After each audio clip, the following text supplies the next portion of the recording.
আসসালামু আলাইকুম সবাইকে নিউজ রুম ইউটিউব চ্যানেলটির পক্ষ থেকে স্বাগতম। আশা করছি আপনারা সবাই খুব ভালো আছেন। যারা যারা এমপিভুক্ত শিক্ষক কর্মচারী রয়েছেন তাদের কপাল খুলে যাবে। আপনাদের যেই 20% হারে বাড়ি বাড়ার যেই প্রস্তাব দিয়েছেন আপনারা দাবি করেছেন সেটাই কিন্তু বাস্তবায়নের পথে। আশা করি আর আন্দোলন করা লাগবে না। দেখেন, এমপিভুক্ত শিক্ষকদের বাড়ি ভাড়া নিয়ে ফের অর্থ মন্ত্রণালয়ের চিঠি 9 অক্টোবর 2025 প্রকাশিত হয়েছে। চলুন আমরা বিস্তারিত জানি। বেসরকারি শিক্ষা প্রতিষ্ঠানে কর্মরত এমপিভুক্ত শিক্ষক কর্মচারীদের বাড়ি ভাড়া শতাংশ হারে বৃদ্ধির বিষয়টি পুনর্বিবেচনা করতে ফের অর্থ মন্ত্রণালয়ে চিঠি পাঠানো হয়েছে। বুধবার 8 অক্টোবর রাতে চিঠি পাঠানো হয়। চিঠিতে স্বাক্ষর করেছেন শিক্ষা মন্ত্রণালয়ের মাধ্যমিক ও উচ্চশিক্ষা বিভাগের উপসচিব বেসরকারি মাধ্যমিক সাইয়েদ এজেড মোর্শেদ আলী। বিষয়টি নিশ্চিত করে বৃহস্পতিবার সকালে শিক্ষা মন্ত্রণালয়ের কর্মকর্তা দাডেলি ক্যাম্পাসকে বলেন, বুধবার বিকেলে শিক্ষক কর্মচারীদের বাড়ি ভাড়ার বিষয়টি নিয়ে দুই মন্ত্রণালয়ের দুই উপদেষ্টা এবং দুই সচিবের মধ্যে হাইলি কনফিডেন্সিয়াল সভা হয়েছে। এই সভা শেষ হওয়ার পর শিক্ষক কর্মচারীদের শতাংশ হারে বাড়ি ভাড়ার বিষয়টি পুনর্বিবেচনা করতে পুনরায় চিঠি পাঠানো হয়েছে। চিঠিতে শিক্ষক কর্মচারীদের বাড়ি ভাড়া কত শতাংশ করার কথা বলা হয়েছে এমন প্রশ্নটি জবাবে কর্মকর্তা আরও বলেন, আমরা 5 অক্টোবর যে প্রস্তাব পাঠিয়েছি সেই প্রস্তাবে বাড়ি ভাড়া 5, 10, 15 এবং শতাংশ করতে কত টাকা লাগবে সেই বিষয়টি অর্থ মন্ত্রণালয়কে অভিহিত করেছি। বিষয়টি এখন অর্থ মন্ত্রণালয় ঠিক করবে। তবে আমরা চাই শিক্ষক কর্মচারীদের বাড়ি ভাড়া 20% বৃদ্ধি করা হোক।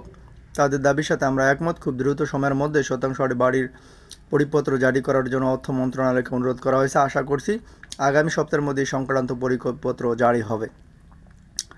এর আগে বুধবার বিকেলে 5টা অর্থ উপদেষ্টা ডক্টর সালেউদ্দিন আহমেদ এবং শিক্ষা উপদেষ্টা অধ্যাপক সিআর আবাডার মধ্যে অনুষ্ঠিত হাইলি কনফিডেন্সিয়াল সভায় এমপিভুক্ত শিক্ষক কর্মচারীদের বাড়ি ভাড়া শতাংশ হারে দেওয়ার নীতিগত সিদ্ধান্ত হয়। সভায় অর্থ বিভাগের সচিব ডক্টর মোহাম্মদ খায়রুজ্জামান মজুমদার এবং শিক্ষা সচিব রানা পারভিন উপস্থিত ছিলেন।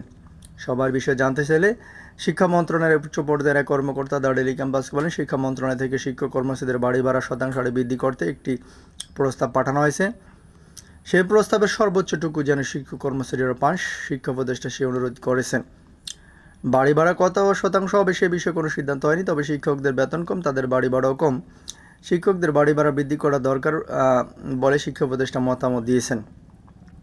সম্প্রতি অর্থ মন্ত্রণালয় থেকে শিক্ষক কর্মচারীদের বাড়ি ভাড়া 500 টাকা বৃদ্ধি করা হয়েছে। এটি বাতিল করা হবে কিনা এমন প্রশ্নের জবাবে তিনি আরও বলেন, শিক্ষা উপদেষ্টা শিক্ষক কর্মচারীদের বাড়ি ভাড়া শতাংশ হারে বৃদ্ধির কথা জানিয়েছেন। এটি বাস্তবায়ন হলে আগের পরিপত্র এমনিতেই বাতিল হয়ে যাবে।